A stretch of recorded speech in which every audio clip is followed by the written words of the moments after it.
Xylem Learning ഒരു അടിപൊളി video ആയിട്ട് നിങ്ങളുടെ അടുത്തേക്ക് എത്തിയിരിക്കുകയാണ് മക്കളെ.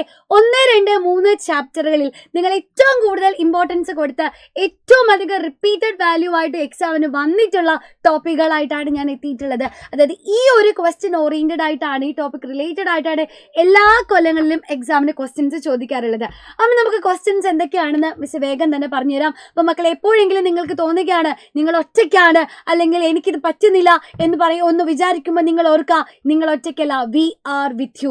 സൈലത്തിലെ ഓരോ ടീച്ചേഴ്സും നിങ്ങളുടെ ഒപ്പം ഉണ്ട് മക്കളെ. ഈ ദിവസങ്ങളിൽ ഞങ്ങൾ ചിന്തിക്കുന്നത് പോലും നിങ്ങൾക്ക് എങ്ങനെ ഏറ്റവും നന്നായി എല്ലാ കാര്യങ്ങളും പഠിപ്പിച്ചു തരാം, എങ്ങനെ എൻ്റെ കുട്ടികളെ പരീക്ഷകൾക്ക് ഫുൾ മാർക്ക് മേടിക്കാം എന്നുള്ളതാണ്. അപ്പോൾ നിങ്ങൾ ഒറ്റയ്ക്കല്ല, നിങ്ങളുടെ ഒപ്പം തന്നെ ഫുൾ സപ്പോർട്ടായിട്ട് മക്കളെ ടീം Xylem ഉണ്ട് എന്നുള്ള കാര്യം നിങ്ങൾ മനസ്സിലാക്കുക. ഒന്നാമത്തെ ചോദ്യത്തിലേക്ക് നമുക്ക് പോവാം. അതായത് ഈ ബോക്സിൽ തന്നെ കുറേ ആൾക്കാരെ തന്നിട്ടുണ്ട് അല്ലേ. ഇതിൽ നിന്ന് ഈ ചോദ്യങ്ങൾക്ക് ഉത്തരം നമ്മൾ തിരഞ്ഞെടുത്ത് എഴുതുക. അതായത് name the scientist who discovered neutron. ന്യൂട്രോണുകളെ കണ്ടെത്തിയിട്ടുള്ള ശാസ്ത്രജ്ഞൻ ഏതാണ് എന്നാണ് ചോദിച്ചിട്ടുള്ളത്. ആരാണ് ന്യൂട്രോണുകളെ കണ്ടെത്തിയത്? ന്യൂട്രോണുകളെ കണ്ടെത്തിയത് ചാഡ്വിക് ആണ് അല്ലെ. ജെയിംസ് ചാഡ്വിക് എന്ന് പറയുന്ന സയന്റിസ്റ്റ് ആണ്. ഇനി അടുത്തത്, what is the charge of an electron? ഒരു ഇലക്ട്രോണിന്റെ ചാർജ് എന്താ? അപ്പൊ നമുക്കറിയാം, ഒരു ആറ്റം എടുത്താൽ അതിനുള്ളിൽ പ്രോട്ടോൺ ഉണ്ട്, ന്യൂട്രോൺ ഉണ്ട്, ഇലക്ട്രോൺ ഉണ്ട്. ഇവർ 3 പേരുമാണ് ആറ്റത്തിനുള്ളിലെ സബറ്റോമിക് പാർട്ടിക്കിൾസ് എന്ന് പറയുന്നത്. ഈ പ്രോട്ടോൺ എടുത്താൽ പ്രോട്ടോണിന് പോസിറ്റീവ് ചാർജ് ആണ്, ന്യൂട്രോണിന് ചാർജ് ഇല്ല, അല്ലെങ്കിൽ 0 ആണ്, അല്ലെങ്കിൽ ന്യൂട്രൽ ആണ് എന്ന് പറയാം. ഇനി ഇലക്ട്രോൺ എടുത്താൽ അവരുടെ ചാർജ് നെഗറ്റീവ് ആണ്. അപ്പൊ നെഗറ്റീവ് ചാർജ് ഉള്ള ആൾക്കാരാണ് നമ്മുടെ ഇലക്ട്രോൺ. അപ്പോൾ ഈ സബറ്റോമിക് പാർട്ടിക്കിളിലെ ചാർജ് മാത്രമല്ല, ഇവരൊക്കെ ഡിസ്കവറി ചെയ്തത് ആരാണെന്നും കൂടെ പഠിക്കണം മക്കളെ. പ്രോട്ടോണുകളെ ഡിസ്കവറി ചെയ്തത് ആരാണ്? പ്രോട്ടോണുകളെ ഡിസ്കവറി ചെയ്തത് നമ്മുടെ റദർഫോർഡ് ആണ് അല്ലേ. പ്രോട്ടോണുകളെ ഡിസ്കവറി ചെയ്തിട്ടുള്ളത് ഏണസ്റ്റ് റദർഫോർഡ് എന്ന് പറയുന്ന ശാസ്ത്രജ്ഞനാണ്. ഇനി ജെ തോംസൺ ആരെയാണ് ഡിസ്കവറി ചെയ്തത്? നമ്മുടെ ഇലക്ട്രോണുകളെയാണ്. അപ്പോൾ 3 പേരെയും പഠിച്ചു. പ്രോട്ടോണുകൾക്ക് പോസിറ്റീവ് ചാർജാണ് ഡിസ്കവറി ചെയ്തത് റദർഫോർഡ് ആണ്. ഇനി ഇലക്ട്രോണുകൾക്ക് നെഗറ്റീവ് ചാർജാണ് ഡിസ്കവറി ചെയ്തത് ജെ തോംസൺ ആണ്. ന്യൂട്രോണുകൾക്ക് ചാർജ് ഇല്ല, ചാർജ്ലെസ് ആണ് ഡിസ്കവറി ചെയ്തത് ജെയിംസ് ചാഡ്വിക് ആണ്. അടുത്ത ക്വസ്റ്റ്യനിലേക്ക് നമുക്ക് പോവാം. നോക്കിക്കോ, എക്സ് എന്ന് പറയുന്ന ഒരു എലിമെന്റ് ഉണ്ട്. അവന്റെ ഇലക്ട്രോണിക് കോൺഫിഗറേഷൻ 287 ആണ്, മാസ് നമ്പർ 35 ആണ്. അങ്ങനെയാണെങ്കിൽ ഇവന്റെ അറ്റോമിക് നമ്പർ എത്രയെന്നാണ് മക്കളെ. ഒരു ആറ്റത്തിന്റെ അറ്റോമിക് നമ്പറിനെ നമ്മൾ ഇസഡ് എന്ന് പറയുന്ന സിമ്പൽ കൊണ്ടാണ് ഡിനോട്ട് ചെയ്യുക അല്ലെ. ഈ അറ്റോമിക് നമ്പർ എന്ന് പറഞ്ഞാൽ എന്താണ്? ഒരു ആറ്റത്തിന്റെ നമ്പർ ഓഫ് പ്രോട്ടോൺസ് ആണ് അല്ലെ. പ്രോട്ടോണുകളുടെ എണ്ണമാണ്, അതിനെയാണ് അറ്റോമിക് നമ്പർ എന്ന് പറയാ. ഇനി ആറ്റം എന്ന് പറയുന്നത് ഇലക്ട്രിക്കലി ന്യൂട്രൽ ആണ്, വൈദ്യുതപരമായി നിഷ്ക്രിയമാണ്. അതുകൊണ്ട് തന്നെ ഒരു ആറ്റത്തിലെ നമ്പർ ഓഫ് പ്രോട്ടോൺസും നമ്പർ ഓഫ് ഇലക്ട്രോൺസും എങ്ങനെയായിരിക്കും? അവർ 2 പേരും എപ്പോഴും ഈക്വൽ ആയിരിക്കും. ശരിയല്ലേ? അപ്പോൾ ഇലക്ട്രോണുകളുടെ എണ്ണം കിട്ടിയാൽ അത് തന്നെയാണ് പ്രോട്ടോണിന്റെ എണ്ണം, അതാണ് അറ്റോമിക് നമ്പർ എന്ന് നമുക്ക് മനസ്സിലാക്കാം. ഇവിടെ ഇലക്ട്രോണിക് കോൺഫിഗറേഷൻ തന്നിട്ടുണ്ട് അല്ലേ, 287. അതായത് ഇതെല്ലാം കൂടെ കൂട്ടിയാൽ ആകെ മൊത്തമുള്ള ഇലക്ട്രോണുകളുടെ എണ്ണം കിട്ടും. അപ്പോൾ ആകെ മൊത്തം ഇവിടെ 17 ഇലക്ട്രോൺ ഉണ്ട്. അങ്ങനെയാണെങ്കിൽ ഇതൊരു ആറ്റമല്ലേ, ഇവിടെ 17 പ്രോട്ടോൺ ഉണ്ടാകും. സോ 17 പ്രോട്ടോൺ ഉണ്ടെങ്കിൽ അറ്റോമിക് നമ്പർ എന്ന് പറയുന്നത് 17 ആയിരിക്കും. ഇവിടുത്തെ അറ്റോമിക് നമ്പർ വിൽ ബി 17. ഇനി ന്യൂട്രോണുകളുടെ എണ്ണം എത്ര? ന്യൂട്രോണുകളുടെ എണ്ണം നമ്മൾ എങ്ങനെയാണ് കണ്ടുപിടിക്കുക? ഒരു ആറ്റത്തിന് ന്യൂട്രോണിന്റെ എണ്ണം കണ്ടുപിടിക്കണമെങ്കിൽ മാസ് നമ്പറിൽ നിന്ന് നമ്മൾ അറ്റോമിക് നമ്പർ കുറച്ചാൽ മതി അല്ലേ. മാസ് നമ്പറിനെ എ എന്ന സിമ്പൽ കൊണ്ടാണ് ഡിനോട്ട് ചെയ്യുക, അറ്റോമിക് നമ്പർ Z. അപ്പോൾ മാസ് നമ്പർ 35 ആണ് എന്ന് തന്നിട്ടുണ്ട്. അപ്പോൾ 35 മൈനസ്, ഇനി അറ്റോമിക് നമ്പർ 17 ആണ് എന്ന് നമ്മൾ കണ്ടുപിടിച്ചു. സോ 35 - 17, അതായത് 18 എന്ന് കിട്ടും. അപ്പോൾ ഇവിടെ 18 ന്യൂട്രോണുകളാണുള്ളത്. ഇനി ന്യൂക്ലിയർ ചാർജ് എത്രയാണ് മക്കളെ? ആറ്റം എടുത്തു കഴിഞ്ഞാൽ നമുക്കറിയാം അല്ലേ, ആറ്റത്തിന് ഒരു ന്യൂക്ലിയസ് ഉണ്ട്. ആറ്റത്തിനൊരു ന്യൂക്ലിയസ് ഉണ്ട്. ഈ ന്യൂക്ലിയസിനുള്ളിലാണ് നമ്മുടെ ആറ്റത്തിനുള്ളിലുള്ള പ്രോട്ടോണും ന്യൂട്രോണും ഒക്കെ ഇരിക്കുന്നത്. ഇനി ഈ ന്യൂക്ലിയസിന്റെ പുറത്ത് ഷെൽ അഥവാ ഓർബിറ്റിലാണ് ഇങ്ങനെ ഇലക്ട്രോൺസ് ഇരിക്കുന്നത് അല്ലെ. അപ്പൊ നമുക്കറിയാം ന്യൂക്ലിയസിനുള്ളിൽ പ്രോട്ടോൺ ഉണ്ട്. പ്രോട്ടോണിന് എന്ത് ചാർജാ? പോസിറ്റീവ് ചാർജാ. ഇനി ന്യൂട്രോൺ ഉണ്ട്. ന്യൂട്രോണ് ചാർജ് ഉണ്ടോ? ചാർജ് ഇല്ല, 0 ചാർജ് ആണ്. അപ്പൊ ന്യൂക്ലിയർ ചാർജ് എന്ന് പറയുന്നത് പ്രോട്ടോണിന്റെ മാത്രം ചാർജാ, കാരണം ന്യൂട്രോണ് ചാർജ് ഇല്ലല്ലോ. ഇനി നോക്കിക്കേ, നമ്മുടെ ഇവിടുത്തെ ആറ്റത്തിന്റെ കയ്യിൽ 17 പ്രോട്ടോൺ ഉണ്ട് അല്ലെ. 17 പ്രോട്ടോൺ ഉണ്ടെങ്കിൽ അതിന്റെ അർത്ഥം 17 പോസിറ്റീവ് ചാർജ് ഉണ്ട്. സോ ഈ ന്യൂക്ലിയസിന്റെ, ഈ ആറ്റത്തിന്റെ ന്യൂക്ലിയർ ചാർജ് എന്ന് പറയുന്നത് +17 ആയിരിക്കും അല്ലെ. 17 പ്രോട്ടോൺ ഉണ്ട്, അതുകൊണ്ട് 17 പോസിറ്റീവ് ചാർജ് ഉണ്ടാവും. അതാണ് ന്യൂക്ലിയർ ചാർജ് എന്ന് പറയുന്നത്. ഇനി നോക്കിക്കേ, KLM ഈ ഷെല്ലുകളിൽ ആർക്കാണ് ഹയസ്റ്റ് എനർജി, ഊർജം കൂടിയ ഷെൽ ഏതാണെന്ന് ചോദിച്ചിട്ടുള്ളത്. മക്കളെ KLM എന്നിങ്ങനെ 3 ഷെല്ല് തന്നു കഴിഞ്ഞാൽ അതിൽ ഏറ്റവും എനർജി കൂടുതൽ ആർക്കാ? അപ്പം നമുക്കറിയാം ഒരു ആറ്റം എടുത്താൽ ആറ്റത്തിനുള്ളിൽ പല പല ഷെല്ലുകൾ ഉണ്ട് അല്ലേ, കുറേ ഷെല്ലുകൾ ഉണ്ട്. അപ്പോൾ ആറ്റത്തിൻ്റെ ന്യൂക്ലിയസിന് ഏറ്റവും അടുത്തിരിക്കുന്ന ഷെല്ല്, അതായത് നമ്മുടെ ഒന്നാമത്തെ ഷെല്ല്. ഈ ഒന്നാമത്തെ ഷെല്ലിൻ്റെ പേരാണ് K ഷെൽ. ഇനി രണ്ടാമത്തെ ഷെല്ലിൻ്റെ പേരാണ് L ഷെൽ. മൂന്നാമത്തെ ഷെല്ലിൻ്റെ പേരാണ് M ഷെൽ എന്ന് പറയുന്നത് അല്ലേ. ന്യൂക്ലിയസിൽ നിന്ന് അകലും തോറും ഷെല്ലുകളുടെ എനർജി കൂടി കൂടി വരും. ന്യൂക്ലിയസിൻ്റെ ഏറ്റവും അടുത്തിരിക്കുന്ന ഷെല്ലിനാണ് ഏറ്റവും എനർജി കുറവ്. ന്യൂക്ലിയസിൽ നിന്ന് അകന്നകന്ന് വരുന്തോറും ഷെല്ലുകളുടെ എനർജി കൂടി കൂടി കൂടി വരും. അപ്പോൾ ഇവിടെ നോക്കിയാൽ നമുക്ക് മനസ്സിലാവും ന്യൂക്ലിയസിൻ്റെ ഏറ്റവും അടുത്തുള്ളത് ഒന്നാമത്തെ ഷെല്ലായ K ഷെല്ലാണ്. ഏറ്റവും എനർജി കുറവും K ഷെല്ലിനാണ്. പിന്നെ നമ്മുടെ രണ്ടാമത്തെ ഷെല്ലായ L ഷെൽ. അത് കഴിഞ്ഞാൽ മൂന്നാമത്തെ ഷെല്ലായ M ഷെൽ വരും. ഇനി അത് കഴിഞ്ഞ് നാലാമത്തെ ഷെല്ലായ N ഷെൽ വരും. ഇങ്ങനെയാണ് എനർജിയുടെ ഓർഡർ എന്ന് പറയുന്നത്. അത് ഏറ്റവും എനർജി കുറവ് നമ്മുടെ K ഷെല്ലിലായിരിക്കും. ഇവിടെ ഏറ്റവും എനർജി കൂടുതൽ എന്ന് പറയുന്നത് അപ്പോൾ ആർക്കാണ്? മൂന്നാമത്തെ ഷെല്ലായിട്ടുള്ള M ഷെല്ലിനായിരിക്കും. ക്ലിയർ അല്ലേ? ഇനി നോക്കിക്കേ, ഇവിടെ ബോർ മോഡൽ വരയ്ക്കാൻ പറഞ്ഞിട്ടുണ്ട്. അപ്പോൾ ബോർ മോഡൽ നമ്മൾ എങ്ങനെയാണ് വരയ്ക്കുക? ബോർ മോഡൽ വരയ്ക്കണം എന്നുണ്ടെങ്കിൽ നമുക്ക് എന്തെല്ലാം കാര്യങ്ങൾ വേണം? പ്രോട്ടോണുകളുടെ എണ്ണം വേണം, ന്യൂട്രോണുകളുടെ എണ്ണം വേണം, പിന്നെ ഇലക്ട്രോണിക് കോൺഫിഗറേഷൻ വേണം. പിന്നെ എന്തൊക്കെയാണ് നമുക്ക് വേണ്ടത്? ഇത്രയും കാര്യങ്ങൾ മതിയോ? ഇത്രയും കാര്യങ്ങൾ മതി അല്ലേ. അപ്പോൾ ഈ ആറ്റത്തിൻ്റെ അറ്റോമിക് നമ്പർ 17 ആണ്, മാസ് നമ്പർ 35 ആണ് എന്ന് തന്നിട്ടുണ്ടായിരുന്നു. അതായത് ഇവിടെ 17 പ്രോട്ടോൺ ഉണ്ടെന്നും പിന്നെ എത്രയാ ന്യൂട്രോണുകളുടെ എണ്ണം നമ്മൾ ഓൾറെഡി കണ്ടുപിടിച്ചു അല്ലേ. 35 - 17, അതായത് മാസ് നമ്പറിൽ നിന്ന് അറ്റോമിക് നമ്പർ കുറച്ച് 18 ന്യൂട്രോൺ ഉണ്ട് എന്ന് നമ്മൾ കണ്ടുപിടിച്ചു. പിന്നെ ഇലക്ട്രോണിക് കോൺഫിഗറേഷൻ ഓൾറെഡി ക്വസ്റ്റ്യനിൽ തന്നിട്ടുണ്ടായിരുന്നു, 287. ഇത്രയും കാര്യങ്ങൾ കിട്ടിക്കഴിഞ്ഞാൽ നമുക്ക് അടിപൊളിയായിട്ട് ബോർ മോഡൽ വരയ്ക്കാം. അപ്പോൾ ബോർ മോഡൽ വരയ്ക്കുമ്പോൾ നിങ്ങൾ എന്താ ചെയ്യേണ്ടത്? പ്രോപ്പറായിട്ടൊരു കോമ്പസ് ഒക്കെ എടുത്ത് വൃത്തിയായിട്ട് വരയ്ക്കണം. ആദ്യം തന്നെ നമുക്ക് ആറ്റത്തിൻ്റെ ന്യൂക്ലിയസ് വരയ്ക്കാം.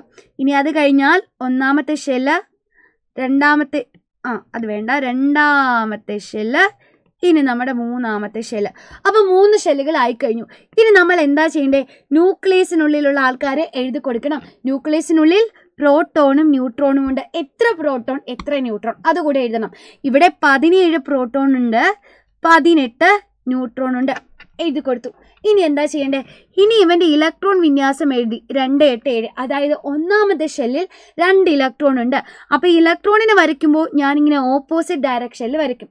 ഇനി രണ്ടാമത്തെ ഷെല്ലിൽ 8 ഇലക്ട്രോൺസ് ഉണ്ട്. അപ്പോൾ 1 2 3 4 5 6 7 8 ഇലക്ട്രോൺസിനെ കിട്ടി. ഇനി അവസാനത്തെ ഷെല്ലിൽ 7 ഇലക്ട്രോൺസ് ആണ്. അപ്പോൾ നമുക്ക് 7 ഡോട്ട് വരയ്ക്കാം. 1 2 3 4 5 6 7. ബോർ മോഡൽ സെറ്റായി കഴിഞ്ഞിട്ടുണ്ട്. അപ്പോൾ മക്കളെ, ഏറ്റവും ഇമ്പോർട്ടൻ്റ് ആയിട്ടുള്ള എല്ലാ കാര്യങ്ങളും ഈ ചാപ്റ്ററിൽ നമ്മൾ ഡിസ്കസ് ചെയ്ത് കഴിഞ്ഞു. ഇനി അടുത്ത ക്വസ്റ്റ്യനിലേക്ക് നമുക്ക് പോവാം. സ്ഥിരമായിട്ട് എക്സാമിന് ചോദിക്കുന്ന ഒരു ക്വസ്റ്റ്യൻ ആണിത്. അതായത് ഇലക്ട്രോൺ ഡോട്ട് ഡയഗ്രാം ആണ് ഇവിടെ തന്നിട്ടുള്ളത് അല്ലേ. സോഡിയവും ഓക്സിജനും ചേർന്നിട്ട് ആരാകുന്നു? സോഡിയം ഓക്സൈഡ് ആയിട്ട് മാറുന്നു. മക്കൾ, ഇവിടെ ചോദ്യം which atom donates electron in this reaction. ഇവിടെ ഇലക്ട്രോണിനെ വിട്ടുകൊടുക്കുന്നത് ആരാണ് എന്നാണ് ചോദിച്ചിട്ടുള്ളത്. നമ്മൾ എങ്ങനെ കണ്ടുപിടിക്കാം?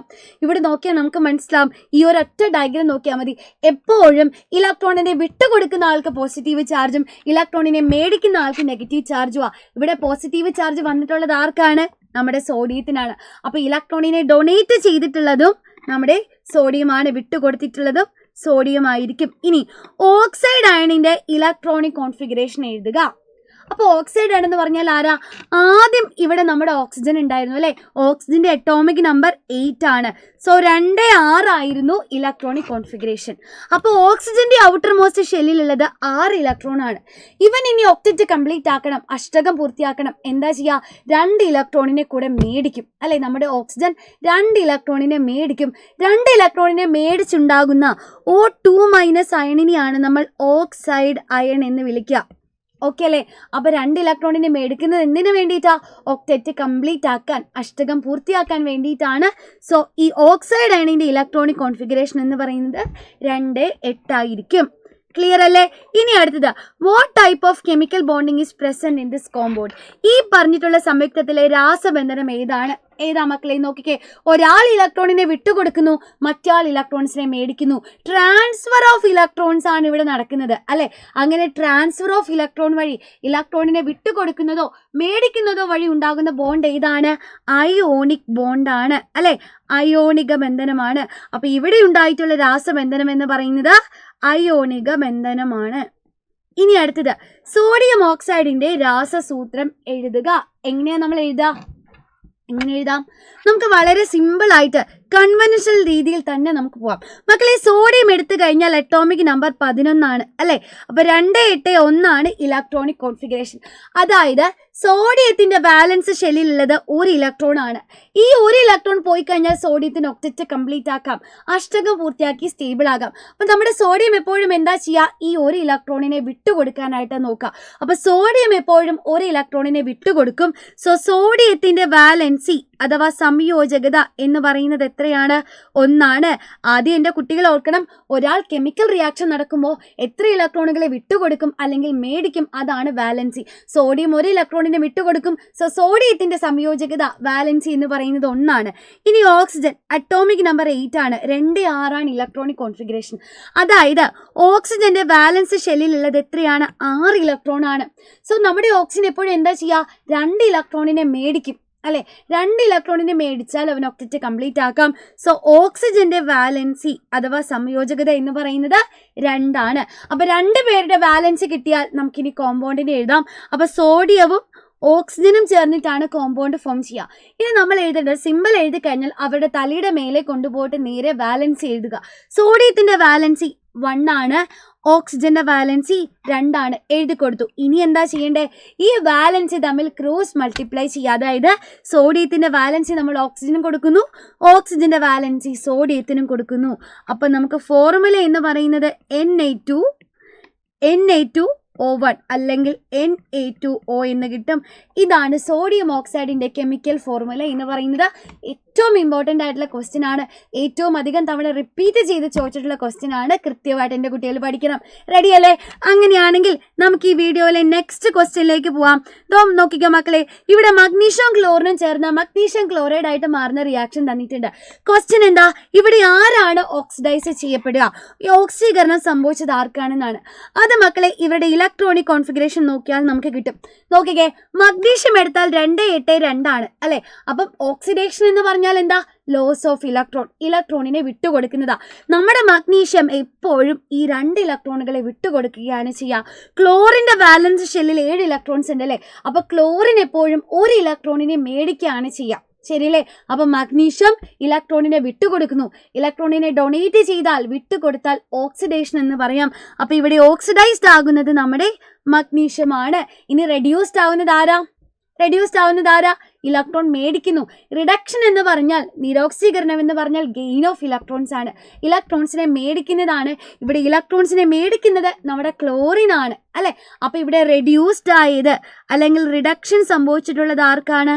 നമ്മുടെ ക്ലോറിൻ ആയിരിക്കും. അപ്പൊ ഇവിടെ ഓക്സിഡൈസ്ഡ് ആയത് മഗ്നീഷ്യവും റെഡ്യൂസ്ഡ് ആയത് ക്ലോറിനുമാണ്.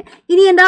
റിഡക്ഷന്റെ ഇക്വേഷൻ എഴുതണം, നിരോക്സീകരണത്തിന്റെ സമവാക്യം പറയണം. നമ്മുടെ ക്ലോറിൻ എന്താ ചെയ്യുക? നമ്മുടെ ക്ലോറിൻ കുട്ടൻ ഒരു ഇലക്ട്രോണിനെ മേടിക്കും അല്ലെ.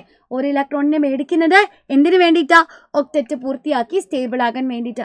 അങ്ങനെ ഒരു ഇലക്ട്രോണിനെ കിട്ടിക്കഴിഞ്ഞാൽ, ഇലക്ട്രോണിനെ കിട്ടിയാൽ നെഗറ്റീവ് ചാർജാ, ഒരു ഇലക്ട്രോണിനെ കിട്ടിയാൽ ഒരു നെഗറ്റീവ് ചാർജ്, 2 ഇലക്ട്രോണിനെ കിട്ടിയാൽ 2 നെഗറ്റീവ് ചാർജ്.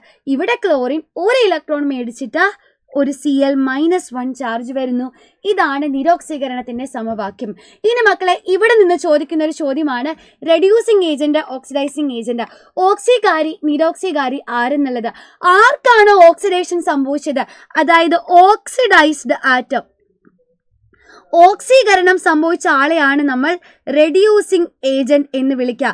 ഇനി അങ്ങനെയാണെങ്കിൽ റെഡ്യൂസ്ഡ് ആറ്റം അഥവാ നിരോക്സീകരണം സംഭവിച്ച ആളെ നമ്മൾ ഓക്സിഡൈസിങ് ഏജന്റ് അഥവാ ഓക്സീകാരി എന്ന് വിളിക്കും. ഓക്കെ അല്ലേ?